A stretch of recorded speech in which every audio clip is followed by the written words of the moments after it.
সংবাদ সংগ্রহকালে আমাদের 7 জন সহকর্মী সন্ত্রাসীদের হামলা আজ প্রতিবাদ সমাবেশের আয়োজন করেছি। আর প্রতি সমাবেশ শেষে মানববন্ধন অনুষ্ঠিত হবে। আমরা প্রথমে কথা শুনবো মঈন খান রাফিকে, আমাদের জানাচ্ছি কথা বলার জন্য।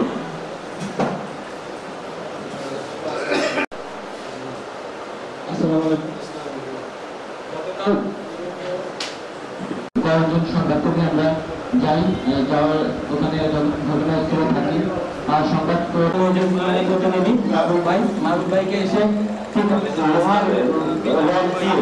বাড়ি মানে আসলে আমরা চাই আসামিকে আমরা একজনকে চিহ্নিত করতে পারছি মাহবুব ভাই থেকে, যিনি গতকালকে হামলা আহত হয়েছেন।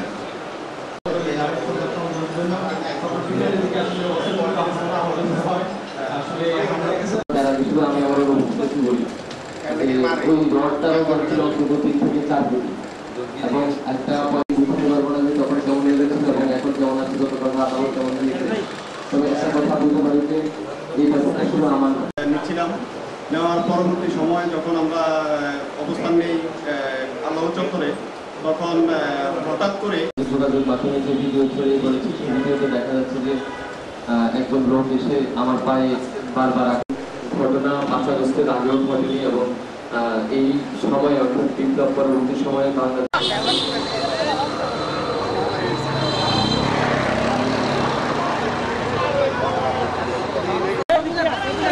জাহিদ ভাই সামনের দিকে।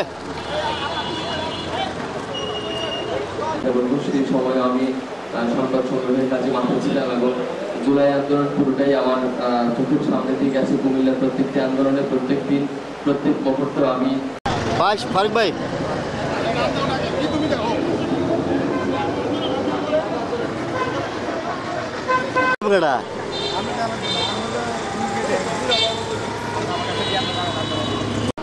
একটু ধৈর্য ধরো।